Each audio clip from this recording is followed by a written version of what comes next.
ఈ నెల 10న జరిగే సిద్ధం సభా వేదికపై వైసీపీ మేనిఫెస్టో ప్రకటిస్తామని ఎంపీ విజయసాయిరెడ్డి వెల్లడించారు. 5 ఏళ్ల వైసీపీ పాలనలో చేపట్టిన అభివృద్ధి కార్యక్రమాలు, అమలు చేసిన సంక్షేమ కార్యక్రమాలను ప్రజలకు సీఎం జగన్ వివరిస్తారని తెలిపారు. అలాగే క్యాడర్కు సీఎం జగన్ దిశానిర్దేశం చేయనున్నట్టుగా విజయసాయిరెడ్డి వెల్లడించారు. ప్రకాశం జిల్లా మేదరగట్ల వద్ద చివరి సిద్ధం సభకు భారీగా ఏర్పాట్లు చేస్తున్నారు. ఈ సభకు 6 పార్లమెంటు సెగ్మెంట్స్ నుంచి జనం భారీగా కదిలి రాబోతున్నట్టుగా తెలిపారు విజయసాయిరెడ్డి.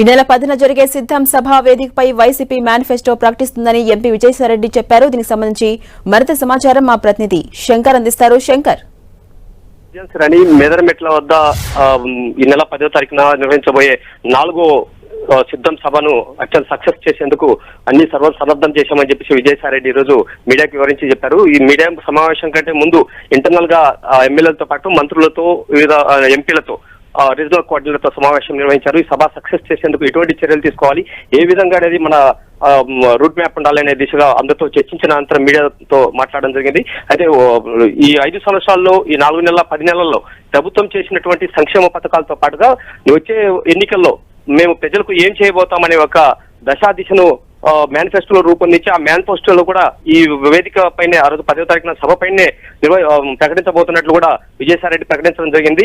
ఈ సభ చివరి సభ కావడంతో ఈ సభ అనంతరం రాష్ట్ర వ్యాప్తంగా ఎన్నికల ప్రచారం అనేది మొదలు కాబోతున్నట్టు కూడా ఆయన వెల్లడించడం జరిగింది. ఈ నెల 10 తర్వాత ఏ క్షణమైనా సరే ఎన్నికల నోటిఫికేషన్ వచ్చే అవకాశం కూడా ఉందని చెప్పేసి నాయకులతో పాటుగా మీడియా కూడా వివరించడం జరిగింది. ఈ ఎన్నికల ప్రచారం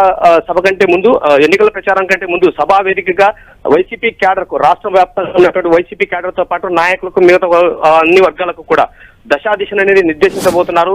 ఎన్నికల్లో విజయమే దిశగా ఏ విధంగా అడుగులు వేయాలి, ఎటువంటి వ్యూహాలు అనేవి అమలు చేయాలని చెప్పేసి నాయకులకు వివరించబోతున్నట్టు కూడా విజయసాయిరెడ్డి వివరించడం జరిగింది. అయితే ప్రస్తుతము ఇప్పుడు రాష్ట్ర వ్యాప్తంగా జరిగినటువంటి 3 సిద్ధం సభలో చూసినట్టయితే ప్రజల నుంచి కూడా విశేష స్పందన అనేది లభించినట్టు కూడా ఆయన వివరించడం జరిగింది. మేము ఊహించిన దానికంటే ఎక్కువగా వచ్చినట్టు కూడా ఆయన వివరించడం జరిగింది. ప్రజలు వస్తున్నటువంటి స్పందన ప్రస్తుతం చూసినట్టయితే ఇంకా 175కు 175 స్థానాలు ఖచ్చితంగా వైసీపీ గెలుస్తుందనడంలో ఎటువంటి అనుమానాలు లేవని చెప్పేసి క్యాడర్ కూడా ఆయన వివరించడం జరిగింది.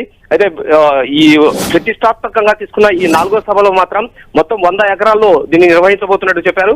ఈ 100 ఎకరాల్లో కూడా ఈ 6 పార్లమెంటు జిల్లాల నుంచి మొత్తం ఓవరాల్ గా 15 లక్షల మందికి పైగా జనాలు ఇక్కడ పాల్గొనబోతున్నట్టు కూడా వివరించి చెప్పారు.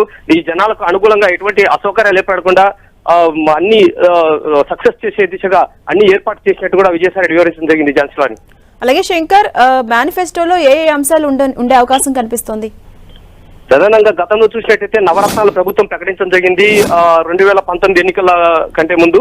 అదే విధంగా ప్రజెంట్ ఆ నవరత్నాలతో పాటుగా ప్రజలకు రుణమాఫీ అనేది ఒకటి, రైతుల పరిస్థితిని ప్రస్తుతం దృష్టిలో ఉంచుకొని వాళ్ళకు రుణమాఫీ ప్రకటించే అవకాశం ఉందని చెప్పేసి ఒక జోరుగైతే ప్రచారం సాగుతుంది. దీంట్లో వైసీపీ వర్గాలు కూడా ఎక్కడ పట్టినా చర్చించుకోవడం జరుగుతుంది. సో రుణమాఫీతో పాటుగా మిగతా కొత్త అంశాలు ఏ చేరుస్తారనే ఒక ఉత్కంఠ అయితే కొనసాగుతుంది. అయితే దీనికి సంబంధించిన మేనిఫెస్టోలో ఎటువంటి అంశాలు చేర్చాలి, ప్రస్తుతము రాష్ట్రంలో ఉన్న పరిస్థితులకు అనుగుణంగా రైతుల పరిస్థితులతో పాటుగా మిగతా వర్గాలకు ఎటువంటి అంశాలను ప్రజలు కోరుకుంటున్నారు, ఈ యొక్క అంశాలను మొత్తం టోటల్ బేరీజ్ వేసుకొని ఈ మేనిఫెస్టోలో అనేది ప్రస్తుతం తయారు చేస్తున్నాము. ఇది మరో 4 రోజుల్లో 5 రోజుల్లో ఇది సిద్ధం కావచ్చు. 10వ తారీఖు లోపు ఈ మేనిఫెస్టో అయితే సర్వసన్నద్ధమవుతుంది. ఆ వేదిక పైన ప్రకటించడం జరుగుతుందని చెప్పేసి విజయసాయిరెడ్డి అయితే వివరించడం జరిగింది. Jhansi, right, thank you Shankar. మనం మేనిఫెస్టోలో పొందుపరచబోయేటటువంటి అంశాల గురించి కూడా గౌరవ ముఖ్యమంత్రి వర్యులు ఈ సభలో తెలియజేస్తారని మీ అందరికీ కూడా తెలియజేసుకుంటున్నాను. మేనిఫెస్టో అన్నటువంటిది తయారవుతూ ఉంది. అది సరి అయిన సమయంలో ఆ మేనిఫెస్టోని రిలీజ్ చేయడం జరుగుతుంది. ఈ యొక్క సభకు జరగబోయేటటువంటి సిద్ధం ఆఖరి మహాసభకు 10వ తారీఖున 15 లక్షల మంది హాజరవుతారనని, ఇది ఒక 100 ఎకరాల స్థలంలో అవసరమైతే ఇంకొక 100 ఎకరాలు కూడా పక్కనుండి అది కూడా చదును చేసి మొత్తం 15 లక్షల మంది హాజరవుతారనని మేము అంచనా వేస్తున్నాం.